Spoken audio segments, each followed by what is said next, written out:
Hello friends, എല്ലാവർക്കും നമ്മുടെ ചാനലിലേക്ക് സ്വാഗതം. ഇന്ന് നമ്മൾ തയ്യാറാക്കാൻ പോകുന്നത് ഡിണ്ടിഗൽ തലപ്പാക്കട്ടി ബിരിയാണിയാണ്. വളരെ ഫേമസ് ആയൊരു ബിരിയാണിയാണ്. എല്ലാവർക്കും ട്രൈ ചെയ്ത് നോക്കാൻ പറ്റിയ നല്ലൊരു വിഭവമാണ്. ഇതിൻ്റെ പേര് ഇച്ചിരി കട്ടിയാണെങ്കിലും വളരെ സിമ്പിളായിട്ട് തന്നെ നമുക്ക് തയ്യാറാക്കാൻ പറ്റിയ വിഭവമാണ്. അപ്പോൾ എന്തായാലും നമുക്ക് വീഡിയോയിലേക്ക് പോകാം.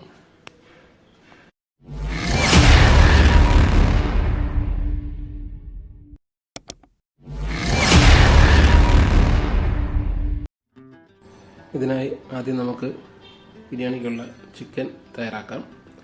നമ്മളിവിടെ 5 കിലോ ചിക്കനാണ് എടുത്തിരിക്കുന്നത്. ചിക്കനെല്ലാം നല്ലപോലെ കഴുകി വൃത്തിയാക്കി എടുത്ത് വെച്ചിട്ടുണ്ട്.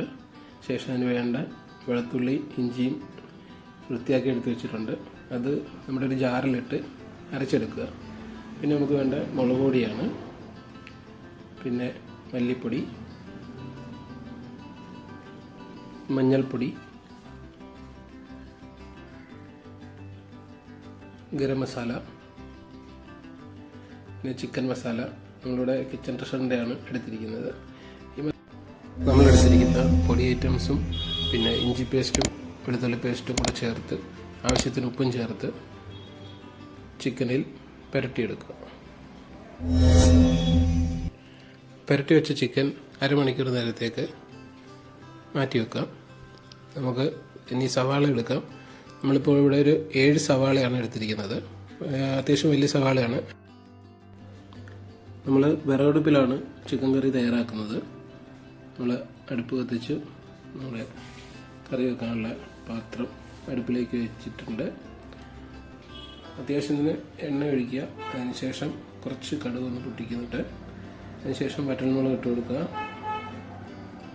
അതിനുശേഷം നമ്മൾ അരിഞ്ഞു വെച്ചിരിക്കുന്ന സവാള അതിലേക്ക് ഇടുക. സവാള നല്ല രീതിയിൽ വഴറ്റിയെടുക്കുക. ഒന്ന് മൂത്ത് വരുമ്പോഴത്തേക്ക് നമുക്ക് ഇച്ചിരി മഞ്ഞൾപ്പൊടിയും കുറച്ച് ഉപ്പും കൂടെ ചേർത്ത് കൊടുക്കാം. പിന്നെ നേരത്തെ അരച്ച് വെച്ചിരിക്കുന്ന ഇഞ്ചി വെളുത്തുള്ളി പേസ്റ്റും കൂടെ ചേർത്ത് നല്ലപോലെ വഴറ്റിയെടുക്കുക.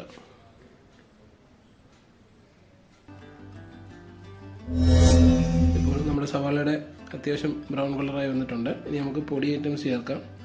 നമ്മൾ നേരത്തെ എടുത്ത അതിൽ മല്ലിപ്പൊടി, മുളക് പൊടി, ഗരം മസാല, പിന്നെ ചിക്കൻ മസാല, ഇത്രയും മസാലകൾ നമ്മുടെ സവാളയ്ക്കകത്തിട്ട് ചേർത്ത് ഈ പൊടി ഐറ്റംസ് ഒന്ന് മൂപ്പിക്കുക. ആദ്യം നമ്മൾ മാരിനേറ്റ് ചെയ്ത് മാറ്റി വെച്ചിരിക്കുന്ന ചിക്കൻ അതിലേക്ക് ചേർത്ത് നല്ല രീതിയിൽ ഇളക്കി യോജിപ്പിക്കുക.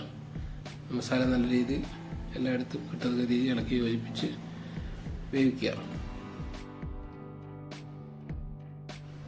ഇപ്പോൾ നമ്മുടെ ചിക്കൻ നല്ലപോലെ വെന്ത് തിളച്ച് തുടങ്ങിയിട്ടുണ്ട്.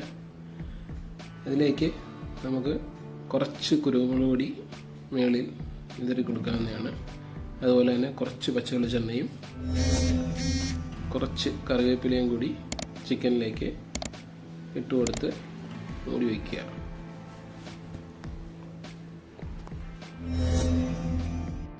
നമ്മൾ അരമണിക്കൂർ മുമ്പേ തന്നെ അരി കുതിരാൻ വെച്ചിട്ടുണ്ടായിരുന്നു. നമ്മൾ ഇന്ത്യ ഗേറ്റിൻ്റെ അരിയാണ് നമ്മൾ എടുത്തിരിക്കുന്നത്. നമുക്ക് ആദ്യം ഒരു ചീനിച്ചട്ടിയിൽ കുറച്ച് ഏലക്കായും കുറച്ച് ബേ ലീഫും കുറച്ച് ഗ്രാമ്പും പിന്നെ കുറച്ച് ജീരകവും കൂടെ ഇട്ട് പെരുംജീരകം ഇട്ട് നമുക്കൊന്ന് പൊട്ടിച്ചെടുക്കാം. അതൊന്ന് മൂത്ത് വരുമ്പോഴത്തേക്ക് നമ്മൾ തയ്യാറാക്കി വെച്ചിരിക്കുന്ന ഇറച്ചി ഒരു കുക്കറിൽ ആവശ്യത്തിന് എടുത്തിട്ട് അതിലേക്ക് നമുക്ക് കുറച്ച് വെള്ളം ചേർക്കേണ്ടതുണ്ട്. നമ്മൾ എത്ര ഗ്ലാസ് അരിയാണോ എടുക്കുന്നത്, 1 ഗ്ലാസ് അരിക്ക് 1.5 ഗ്ലാസ് വെള്ളം കണക്കാക്കിയാണ് എടുക്കേണ്ടത്. നമ്മൾ മൂപ്പിച്ച് വെച്ച ഏലക്കായും ഗ്രാമ്പും എല്ലാം കൂടെ അതിലേക്ക് ചേർത്ത് കൊടുക്കുക. കൂടെ ആവശ്യത്തിന് ഉപ്പ് ചേർക്കുക.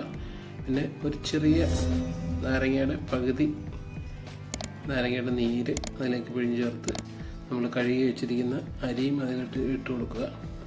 പിന്നെ നമ്മുടെ മല്ലിയില ആവശ്യത്തിന് അതിലേക്ക് വിതറി കൊടുക്കുക. അതിനുശേഷം ഇതെല്ലാം കൂടി നല്ലതായിട്ടൊന്ന് ഇളക്കി കൊടുത്ത് കുക്കറിൽ ഒരു 3 വിസിൽ കേൾക്കുന്നിടം വരെ വേവിച്ചെടുക്കുക. ഇത് നമ്മുടെ ദിണ്ടിഗൽ തലപ്പാക്കട്ടി ബിരിയാണി റെഡിയായിട്ടുണ്ട്. കറക്റ്റ് വേവിന് തന്നെ ആണ് കിട്ടിയിരിക്കുന്നത്. നമ്മൾ അരി അനുസരിച്ച് വെള്ളം കറക്റ്റായിട്ട് എടുക്കുകയാണെങ്കിൽ കറക്റ്റ് വേവിന് ഇതുപോലെ തന്നെ കിട്ടും. അത് മറക്കണ്ട, 1 കപ്പ് അരിയാണെങ്കിൽ 1.5 കപ്പ് വെള്ളം എന്ന കണക്കിലാണ് എടുക്കേണ്ടത്. വളരെ ടേസ്റ്റാണ് കറി. നമ്മുടെ ചിക്കൻ കറിയുടെ ഗ്രേവി എല്ലാം കൂടെ ചാറിൽ കിടന്ന് വെന്ത അരി, അങ്ങനെ വെന്ത് കിട്ടിയ അരിയുടെ ചോറ് വളരെ ടേസ്റ്റാണ്. പിന്നെ നമ്മളതിൻ്റെ കൂട്ടത്തിൽ കഴിക്കാൻ നമ്മുടെ പുതിന ചമ്മന്തി പിന്നെ സലാഡ് എടുക്കുന്നുണ്ട്.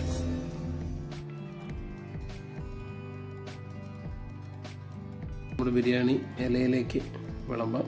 നമ്മൾ ഇലയിലാണ് ഇത് കഴിക്കുന്നതെന്ന്. അപ്പോൾ എല്ലാവർക്കും വീഡിയോ ഇഷ്ടപ്പെട്ട് കാണുമെന്ന് വിചാരിക്കുന്നു. ഇനിയും ഇതുപോലെയുള്ള നല്ല നല്ല വീഡിയോകൾ ചെയ്യാൻ നിങ്ങളുടെ എല്ലാവരുടെയും സപ്പോർട്ട് വളരെ അത്യാവശ്യമാണ്. അതുകൊണ്ട് എല്ലാവരും വീഡിയോകൾ കാണുക, അഭിപ്രായങ്ങൾ അറിയിക്കുക, ലൈക്ക് ചെയ്യുക, വീഡിയോകൾ ഷെയർ ചെയ്യുക. അതുപോലെ നമ്മുടെ വീഡിയോകൾ കണ്ടിട്ടില്ലാത്തവരാണെങ്കിൽ ചാനൽ സബ്സ്ക്രൈബ് ചെയ്യുക. Thank you.